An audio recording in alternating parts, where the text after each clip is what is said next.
Alright, so hey guys, Caleb here at KB Productions, and for today's video, I had the idea the other day, I talked about it, and about making the videos using my cobi sets, and making history videos over them, talking about the history of the tank or plane or vehicle, but using cobi sets, the cobi set as kind of reference. So, excuse me, so I have my cobi M4 Sherman right here, and I'm going to turn the camera on here in a second. And I'll start to go over kind of the basic M4, the knowledge, and just talk about it a little. So, yeah, so we'll get started with this.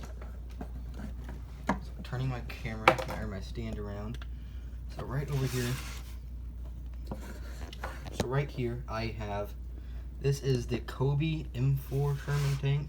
It's a little dusty because it's been on display. So, yeah, don't mind the dust. But this is the cobi M4 Sherman right here.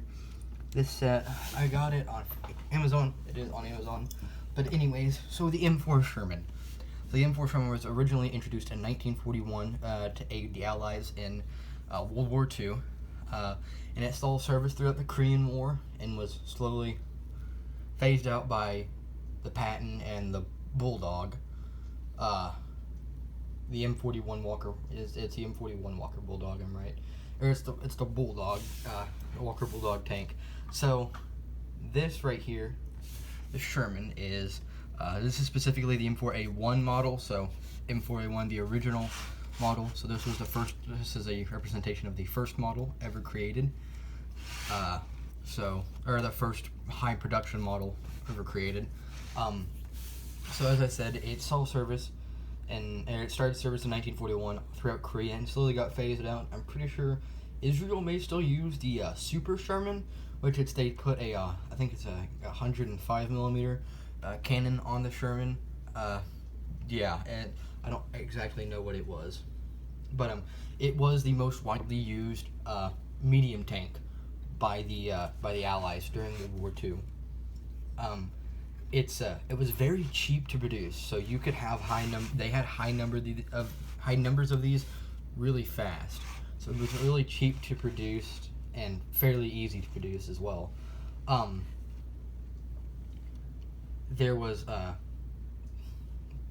okay, so we'll actually just go ahead and move on to the armament of the tank. So right here, obviously with this version, this is the so M4A1, so it has the 75 millimeter main gun. The shorter barrel 75 millimeter main gun. You have one. They'd have one M1919 here in the hull, and then you'd have another M1919 up here by the turret. And on top, sometimes if you were lucky enough, you could get a 50 or maybe another 1919 on top of the tank for anti-personnel and then anti-air use. The tank. Many tanks were made after this, such as the M10 tank destroyer. There was thousands, tens of thousands of these around, or distributed out to different countries, obviously, for defense, because this tank was so easy and cheap to produce. So it was very much available in really, really wide numbers. So, in total, there were 49,324 of the M4 Sherman produced, including all of its other variants. I actually have this plastic. No, shoot. So I have this right here. This is a little plastic model that's a little bit smaller than this Sherman, but it is a M4A3 variant. So it doesn't look as good as this one, but it's a fairly interesting one. But there's the M4A3, most widely known from the movie Fury. The Easy 8 Sherman. This was his nickname because of its suspension. And if you hear my voice getting quieter, because I'm grabbing my other plastic model I own right here. This is an M4A3E8 Sherman with 76 millimeter main gun. So this has 75. That's the 75 millimeter. Yes, the model is smaller than it, but the 75 millimeter main gun is a lot smaller than the 76. The 76 is a lot longer. It's obviously a bigger caliber. There was also some designs here, and the different designs here on the back of the turret, they extended it a little more. And as you can see, here's the 50 caliber that they would have on top sometimes. They called it the Easy 8 because of its Easy 8 suspension. It was a really simple suspension design. So, yeah. But, so this gun, there was a different version of the M4. It was the M4A3 105 version, so that had an 105 millimeter main gun on it instead of a 76 or 75 millimeter main gun. So this tank and all saw a lot of service throughout the war, World War II specifically. They had a lot of problems, obviously, with Tiger tanks. Now, Tiger tanks, they had thicker armor, or they had really thick armor with a really big gun. So they took the gun off of a Flak 36 or Flak 88, an 88 millimeter main gun, and stuck it onto a tank hull, literally a block. It's just a chunk of metal with armor with an 88 millimeter main gun on top of it. That's really the only way to talk about it. So, but it was its main threat, obviously. Now the Sherman Firefly, the British versions of a Sherman, it had a 17-pounder main gun on it, so it was a lot better than your main 75. It could destroy the Tigers with only 1 or 2 shots in with up to medium ranges. Other than the Sherman, which you would need a few Shermans in one group just to kill a Tiger, because you couldn't penetrate. Even the 76 millimeter main gun could not penetrate its main armor. You had to get behind it where it was less armored, where the engine was, and had to kill it from that way. But that was the Sherman's obviously main enemy. They also saw fighting against the Panther tank, the Panzer V, the Panzer V Panther, and there's the Panther. The Panther was the Panzer V.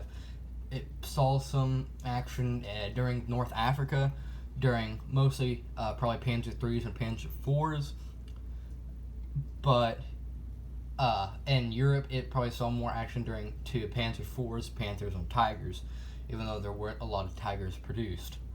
There wasn't as high of numbers as Shermans. That was the good thing about Shermans, was they might not have been able to kill a Panzer real good, but they had the numbers to, because they were so widely produced. And then also it saw, obviously, the Sherman Firefly. That was the British version, as I've stated. It had a lot better things. It had a lot better armament for taking out Tiger tanks and Panthers. Sherman tank could take out a Panther, but it may need help from 1 or 2 other tanks, instead of needing like 5 or 6 for a Tiger, probably around that number for just to kill 1 Tiger. But that's where the M46 Patton comes in. It was a lot better for destroying Tigers. It had a 120 millimeter main gun on it, which was a lot better at penetrating Tiger armor. So the M4 Sherman, all in all, it was a fairly interesting tank, and it's my personal favorite tank to learn, look at, and just, yeah. It is a very interesting tank with quite a bit of story. It's still, as I said, it's still seen in service, I'm pretty sure, by Israel. I don't know if they phased them out yet, but it's the Super Sherman. I don't know about, and maybe some smaller countries using them as tanks, but currently in the U.S. Now I don't know. You're probably gonna have to have a license, but I did some researching on it. Now you can legally own tanks. There's many people that I've seen that own. They'll own like a bulldog or something else like that, or there may be some people that own like some M113s. Maybe some M113s, maybe a Bradley. Maybe some other different just armored cars, but I think the Bulldog is a more seen personal use or personally owned tanks by civilians, And you can buy M4 Shermans, as I was doing research, which this was originally about. I have done research. You can buy an M4 Sherman. If you want to buy an M4 Sherman in somewhat good condition, it'll cost you around $400,000, which, yeah, that's $400,000, which, if I had that money, I would definitely pay that money to have a Sherman tank. But the tank in general, it is a really interesting tank with a lot of history behind it, and still some ongoing history depending on if it's still seeing service in some places. Obviously, a lot of museums have them. I've seen a few Shermans in my time with going to different museums. There's a museum close to me in Oklahoma City.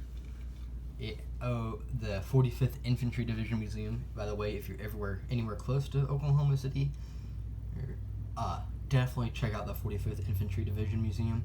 It is amazing. It is one of the best museums I've ever been to. And then the National World War II Museum had an M4. They had an M4 Sherman as well. And then we saw an M4 Sherman at the USS Alabama on our trip to Florida. So you can see them all around the country. There's also some other places I know that have Shermans for display. So, yeah. Anyways, I think I'll probably turn this around now. Move the camera back up here, yeah. Tighten that back up, there you go. Anyways, I think that's gonna do it for this video. See, that's kind of a general information and kind of history behind the M4 Sherman. It's an interesting tank. All I can say, I don't know how to say it, but it's my personal favorite tank, probably next to the T-3485.